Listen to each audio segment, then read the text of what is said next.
اعوذ باللہ من الشیطان اللعین الرجیم بسم اللہ الرحمن الرحیم وبہ نستعین وہو المعین اللہم لا تؤاخذنی فیہ بالأثرات وأقلنی فیہ من الخطایا والحفوات ولا تجعلنی فیہ غرضا للبلایا والآفات بعزتک یا عز المسلمین اللہم صلی علی محمد وآل محمد وعجل فرجہ۔ رمضان المبارک کے اس بابرکت مہینے میں اور آج 14ویں دن رسول خدا صلی اللہ علیہ وآلہ وسلم ہمیں یہ تعلیم دے رہے ہیں کہ ہم خداوند متعال کے حضور یہ دعا کریں کہ اے میرے معبود مجھے اس مہینے میں لغزشوں پر میرا مؤاخذہ نہ فرمانا اور مجھے خطاؤں اور گناہوں سے اقالہ کر دے، مجھے آزمائشوں اور آفات کا نشانہ قرار نہ دے۔ تجھے تیری عزت کا واسطہ اے مسلمانوں کی عزت اور عظمت، یا عز المسلمین، تو مسلمانوں کی عزت اور عظمت ہے، تجھے تیری عزت کا واسطہ کہ میری اس دعا کو میرے حق میں قبول فرما۔ جب یار راضی ہو جائے یعنی حضرت حق راضی ہو جائے تو دنیا کی کوئی طاقت اس کا کچھ نہیں بگاڑ سکتی ہے۔ جتنی مرضی انسان کے خلاف سازشیں ہو جائیں، تمام سازشیں دھری کی دھری رہ جاتی ہیں کیونکہ اس کا یار اس سے راضی ہے۔ جب انسان کے قدم لڑکھڑائیں اور اس کا ایمان کمزور ہو جائے تو اس کا تقوی بھی خود بخود ختم ہو جاتا ہے۔ جب انسان کے قدم لڑکھڑائیں تو وہ گناہ کرتا ہے، لہٰذا اسے پروردگار سے دعا کرنی چاہیے کہ اس کا رب اس کے مواخذہ نہ کرے، اس سے باز پرس نہ کرے، اس کے خداوند متعال غضبناک نہ ہو۔ یہ جو ہم دیکھ رہے ہیں ہر روز قدرتی آفات آ رہی ہیں جس کے نتیجے میں انسان مبتلا ہوتا ہے، انسان کی توجہ ہی نہیں ہوتی ہے ان مسائل کی طرف۔ ہم دیکھ رہے ہیں معاشرے میں کرونا وائرس آیا ہوا ہے، خداوند متعال کی طرف سے ایک آفت ہے ہمارے اوپر، لیکن لوگ ماسک لگا کے گناہ کر رہے ہیں۔ اس مقدس مہینے میں بجائے اس کے کہ خداوند متعال کے حضور اس وائرس سے نجات کے لیے دعا کریں، دوبارہ گناہ کر رہے ہیں۔ چیزیں مہنگی ہو گئیں بازار کے اندر، مارکیٹ کے اندر۔ یہ اس کی بنیادی وجہ کیا ہے؟ بنیادی وجہ یہی ہے کہ ہم خداوند متعال کے حضور متوجہ ہی نہیں ہیں۔ جو شخص افضل وقت میں نماز نہیں پڑھتا ہے اور دنیاوی کاموں میں مصروف رہتا ہے، یہ نماز اسے نفرین کر دیتی ہے اور اس پر لعنت بھیج دیتی ہے کہ کہتی ہے کہ خدایا اس شخص نے مجھے ضائع کر دیا ہے۔ جب نماز انسان کے لیے ایسی چیز کا خداوند متعال کے حضور شکوہ کرے تو پھر یہ انسان کس کام کا رہ جاتا ہے؟ اگر انسان افضل وقت میں نماز ادا کرے تو پھر یہی نماز اس کے لیے دعا کرتی ہے اور کہتی ہے کہ تو نے میری حفاظت کی ہے، اللہ تیری حفاظت کرے۔ اس طرح انسان کی زندگی کا پہیہ جو ہے وہ چلنے لگ پڑتا ہے، انسان کی زندگی سے مشکلات برطرف ہو جاتی ہیں۔ جو بھی خدا کے ساتھ ہو تو اس دنیا کی کوئی بھی طاقت اس کے خلاف جتنی مرضی سازشیں کر لے وہ کبھی اس کا کچھ نہیں بگاڑ سکتی۔ عمدہ مثال اس کی آپ یہی جمہوری اسلامی ایران کو دیکھ لیں۔ 40 سال سے دنیا کی بدترین دہشت گردی اور بدترین پابندیوں کے مقابلے میں کھڑا ہے۔ کیوں؟ چونکہ خدا ہمارے ساتھ ہے۔ بدترین سازشیں ہو رہی، 8 سال مسلسل جنگ لڑی ہے۔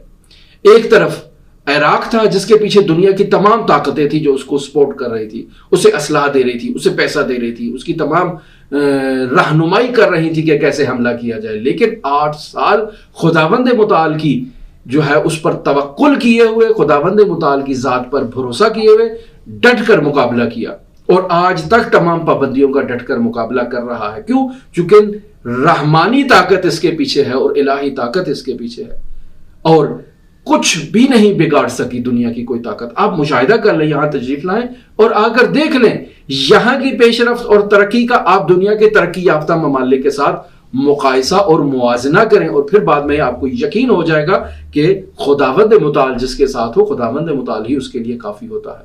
توکل ہے خدا کی ذات پر، بھروسہ ہے خداوند متعال کی ذات پر۔ خداوند متعال اپنی ذات پر بھروسہ کرنے والوں کا بھروسہ کبھی نہیں توڑتا ہے، لہٰذا یہ آپ کو محسوس ہی نہیں ہوگا۔ بعض لوگ آ کے کہتے ہیں کہ نہیں یہ تیل کا پیسہ ہے، تیل پر پابندی ہے بھائی، تیل کا پیسہ کہاں سے ہے؟ انسان کا مواخذہ اس کی توانائی کے پیش نظر ہی ہوتا ہے، یعنی جو انسان بھی اس دنیا میں قدم رکھے گا اور معینہ مدت کے لیے اس نے اس دنیا میں وقت گزارنا ہے تو اس کی ذمہ داری ہے کہ اس دنیا کے قوانین کی پاسداری کرے۔ اس دنیا کے قوانین پر عمل کرے. اور وہ قوانین کس نے تدوین کی ہیں؟ خداوند متعال نے. حکومتوں کے قوانین کی بات نہیں ہے، الہی قوانین کی بات ہو رہی ہے کہ انسان الہی قوانین کی پیروی کرے اور ہرگز ایسا نہ ہو کہ وہ خداوند متعال کے حضور معصیت کرے اور گناہ کرے. خداوند متعال سورہ بقرہ کی آیت نمبر 284 اور اس کے بعد والی آیات میں ارشاد فرماتا ہے وَإِن تُبْدُوا مَا فِي أَنفُسِكُمْ أَوْ تُخْفُوهُ يُحَاسِبْكُم بِهِ اللَّهُ. یعنی کیا کہنا چاہ رہا ہے خداوند متعال؟ یعنی تمہارے دل میں جو نیکی ہے، جو تمہارے دل میں برائی ہے، تم اسے ظاہر کرو یا اسے مخفی رکھو، خداوند متعال کے ہاں اس کا محاسبہ ہو رہا ہے. اور یہ اسی طرح ہے کہ ہر شخص اپنی توانائیوں کے مطابق اپنے اعمال کا ذمہ دار ہے اور اس کو اس کی توانائی سے زیادہ کبھی بھی اس کے اوپر مصیبت یا اس کی آزمائش نہیں کی جاتی ہے. لا یکلف اللہ نفسا الا وسعها. خداوند متعال ہمارے نفس کی وسعت سے زائد ہمیں کسی تکلیف میں، کسی قانون میں اور کسی آزمائش میں مبتلا نہیں کرتا ہے. اس نے ہمارے وجود کی مطابقت کے مطابق قوانین وضع کر دیے ہیں. آپ دیکھ لیں، اگر سفر میں ہے تو خداوند متعال نے آپ سے نماز کو قصر کر دیا ہے اور روزے کو اٹھا ہی لیا ہے کہ آپ کو مشقت نہ ہو. اگر آپ کھڑے ہو کر نماز نہیں پڑھ سکتے ہیں تو بیٹھ کے پڑھ لیں. اگر آپ بیٹھ کے نہیں پڑھ سکتے تو لیٹ کے پڑھ لیں. اگر آپ لیٹ کے بھی نماز نہیں پڑھ سکتے تو آنکھوں کے اشارے سے نماز پڑھ لیں.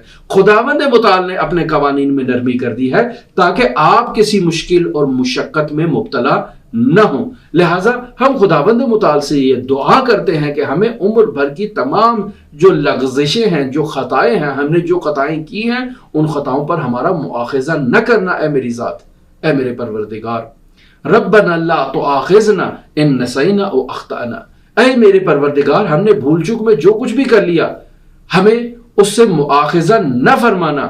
وَأَقِلْنِي فِيهِ مِنَ الْخَطَايَا وَالْحَفَفَاتِ. اور مجھے خطاؤں اور گناہوں سے اقالہ کر دے. اب سوال کریں گے یہ اقالہ کیا ہے؟ اے وہ ذات جو گناہوں کو اقالہ کر دیتی ہے. ہم خداوند متعال کے حضور التجا کر رہے ہیں کہ وہ ذات ہی ہے جو اقالہ کرنے والی ہے. یعنی کیا؟ یعنی میری خطاؤں سے، میرے گناہوں سے چشم پوشی کرتی ہے اور انہیں نظر انداز کرتی ہے. آپ دیکھیں صحیفہ سجادیہ کی 16ویں دعا کا باقاعدہ طور پر مضمون یہ ہے وَقَانَ مِن دُعَائِهِ علیہ السلام اِذَا اسْتَقَالَ مِن ذُنُوبِهِ. یعنی گناہوں سے اقالے کا مطالبہ کرنا خداوند متعال کے حضور. ایک اقالہ فقہ میں استعمال ہوتا ہے. فقہ میں اقالہ کسے کہتے ہیں؟ فقہی ابواب میں اقالے کا مطلب ہے معاملے کو فسخ کرنے کی درخواست کرنا اور اس درخواست پر موافقت ظاہر کرنا. یہ ہے اقالہ. یعنی اگر کوئی معاملے کے بعد پچھتانے لگ پڑے تو خریدار سے جا کر کہتا ہے کہ میں معاملہ ختم کرنا چاہتا ہوں، خریدار بھی اسے قبول کر لیتا ہے. اسے کہتے ہیں اقالہ کرنا فقہی اصطلاح میں. مثلا ہم نے ایک گھر بیچ دیا. گھر بیچنے کے بعد جب واپس اپنے اہل و عیال کے پاس آئے تو بیوی نے کہا کہ یہ آپ نے کیا ظلم کر دیا، ہمارے پاس گھر بیچ دیا، اس کی تو ہمیں ضرورت تھی، یہ بچوں کا مستقبل تھا. تو اب خاتون خانہ کے کہنے پر میں اس معاملے سے پشیمان ہو گیا ہوں، واپس جاتا ہوں اس خریدار کے پاس. اگر وہ نیک ہوگا تو میری بات مان لے گا. میں اس سے جا کے کہتا ہوں کہ میں نے معاملہ کیا تھا، پیسے بھی تم سے لے لیے لیکن میں پچھتا رہا ہوں، یہ اپنے پیسے واپس لے لو اور مجھے گھر میرا واپس دے دو. اگر کوئی بد کردار آدمی ہوگا تو وہ کہے گا کہ نہیں، معاملہ ہو چکا، یہ میں نے تم سے لیا تھا، اب ڈبل قیمت پہ مجھ سے جو ہے وہ خرید لو تم. یہاں فقہی اعتبار سے وہ صحیح کر رہا ہے، لیکن اسلامی تعلیمات میں اسے ایسا نہیں کرنا چاہیے. اسلامی تعلیمات اسے کہتی ہیں کہ وہ اس کے ساتھ موافقت کرے اور راضی ہو جائے. اقالے کی دوسری مثال، آپ مارکیٹ میں جاتے ہیں، جا کر دہی خرید کے لاتے ہیں، گھر واپس آتے ہیں اور خاتون خانہ کو جب دہی دیتی ہے تو وہ کہتی ہے کہ یہ تو بیٹا لے آیا ہے، آپ دوبارہ دہی لے آئے، یہ تو اضافی ہو گئی ہمارے گھر میں. تو اب واپس اس دہی کو اٹھا کر دکان پہ جاتے ہیں اور جا کر کہتے ہیں کہ یہ میں نے دہی نہیں لینی ہے، اسے تم واپس لے لو اور میری رقم مجھے دے دو. دکاندار بھی اس دہی کو واپس فریج میں رکھ لیتا ہے اور آپ کو آپ کی رقم واپس کر دیتا ہے. یہ ہے فقہی اعتبار سے اقالہ کرنا. خداوند متعال کی ذات بھی ہمارے ساتھ ایسے ہی کرے، یعنی ہمارے گناہوں کو اقالہ کر دے. فقہی اعتبار سے معاملات میں اقالہ کرنا مستحب ہے. احادیث میں وارد ہوا ہے من اقال اخاہ المسلم اقالہ اللہ اثرتہ یوم القیامہ، یعنی جو بھی معاملات میں اپنے دینی بھائی کے ساتھ اقالہ کرے تو اللہ تعالیٰ قیامت کے دن اس کے گناہوں سے اقالہ کر دے گا، ایسے جیسے اس نے گناہ کیے ہی نہیں ہیں۔ ہم خداوند متعال سے بھی یہی دعا کر رہے ہیں کہ اے وہ ذات ہمارے گناہوں کو اقالہ کر دے، یہ جو سلب شدہ توفیقات ہمارے سے سلب ہو چکی ہیں یہ توفیقات واپس ہو جائیں۔ ایک اہم دعا یا مقیل الاثرات، اے وہ ذات جو گناہوں کو اقالہ کرتی ہے اور ان گناہوں کو نظر انداز کر دیتی ہے۔ بس اوقات انسان سے گناہوں کی وجہ سے توفیقات سلب ہو جاتی ہیں، ان سلب شدہ توفیقات کو واپس لینے کے لیے انسان کو چاہیے سجدے میں اور قنوت میں خداوند متعال کے حضور دعا کرے یا مقیل الاثرات، تاکہ انسان کے گناہ کی وجہ سے جو انسان کے دل پر زنگ لگ چکا ہے وہ برطرف ہو جائے، انسان کی توفیقات واپس آ جائیں۔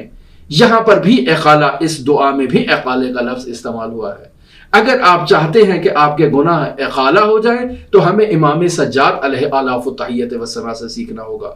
ہمیں یہ سیکھنا ہوگا کہ خداوند متعال کے حضور گناہوں سے اقالے کا کیسے مطالبہ کریں، جو امام سجاد نے آپ کو 16ویں دعا میں سکھایا ہے۔ یعنی اگر ہم پچھتائیں اور توبہ کریں تو خداوند متعال ہمارے گناہوں کو ایسے اقالہ کر دے جیسے یہ تھے ہی نہیں، جیسے ہم نے گناہ کیے ہی نہیں ہیں، اور وہ ذات سری اور رضا ہے۔ خداوند متعال بہت جلد راضی ہونے والی ذات ہے، بہت جلد عفو و درگزر فرما دیتی ہے، اسی وجہ سے اسے سری اور رضا کہا جاتا ہے۔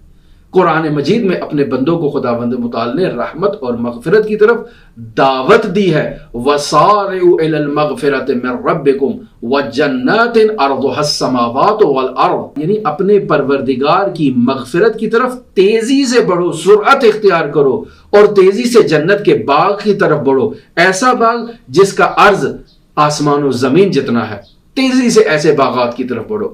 اللہ کے پاس کسی کی سفارش کی ضرورت نہیں ہے، اللہ الصمد، وہ بے نیاز ہے، اسے کسی کی سفارش کی ضرورت نہیں ہے۔ آپ ڈائریکٹ خداوند متعال کے حضور جا کر یہ دعا کریں کہ الہی و ربی من لی غیرک، تیرے سوا میرا کون ہے، تیرے علاوہ میری فریاد کس نے سننی ہے، تیرے سوا میرے گناہوں کا اقالہ کرنے والا اور میرے گناہوں کو درگزر کرنے والا اور معاف کرنے والا کون ہے میرے پروردگار۔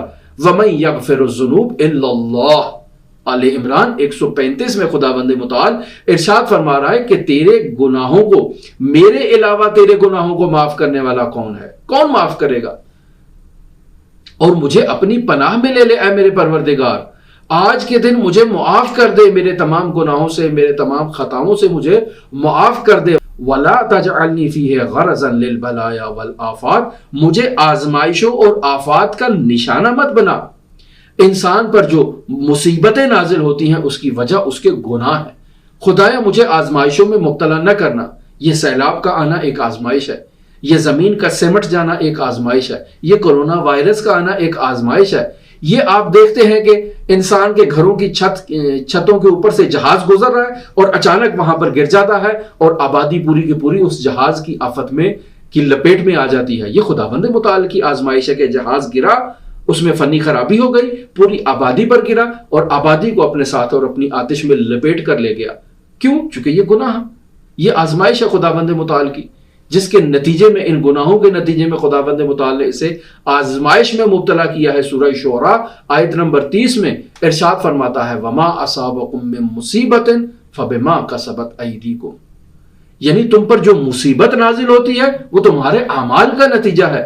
روایت میں ملتا ہے کہ گناہوں سے پرہیز کرو، چونکہ تم پر جو مصیبت نازل ہوتی ہے اس کی وجہ تمہارے گناہ ہیں۔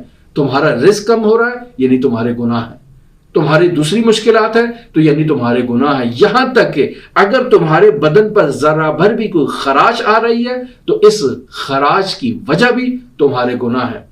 جیسا بوئیں گے ویسا ہی آپ کاٹیں گے، یعنی اگر آپ گندم کا دانہ بو رہے ہیں تو گندم کی فصل اگے گی، جو کا دانہ بو رہے ہیں تو جو کی فصل اگے گی۔ یعنی ایسا نہیں ہو سکتا کہ آپ گندم کا دانہ تو زمین میں ڈالیں اور خداوند متعال سے توقع کریں اور دعا کریں کہ اے خدا جو کی فصل نکلے اس سے۔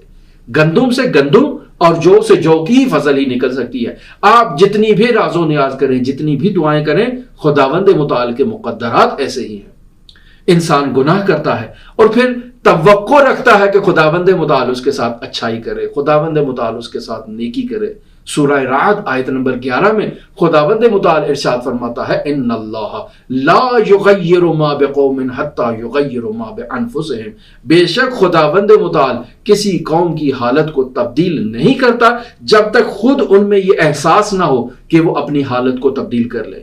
پھر سورہ زلزلہ کی آیت نمبر 7 اور 8 میں خداوند متعال ارشاد فرماتا ہے فَمَن يَعْمَلْ مِثْقَالَ ذَرَّةٍ خَيْرًا يَرَهُ، یعنی آپ ذرہ بھر بھی اگر خیر اور نیکی کو انجام دیں گے یرا، اسے دیکھیں گے۔ وَمَن يَعْمَلْ مِثْقَالَ ذَرَّةٍ شَرًّا يَرَهُ، یعنی ذرہ بھر بھی اگر آپ شر اور بدی اور برائی کو انجام دیں گے تو اسے آپ دیکھیں گے۔ تو پھر خدا سے دعا کرے کہ بے عزت کا یا عز المسلمین، تجھے تیری عزت کا واسطہ اے مسلمانوں کی عزت، میری دعا کو قبول فرما اور میرے گناہوں کو بخش دے، میرے گناہوں کا اقالہ فرما۔ بجاہ محمد و آلہ الاطہار، تجھے محمد و آل محمد کی عظمت، عطرت، طہارت، پاکیزگی، شرافت اور نیکیوں کا واسطہ میرے گناہوں کو درگزر فرما۔ اللہم صلی علی محمد وآل محمد وعجل فرجہ۔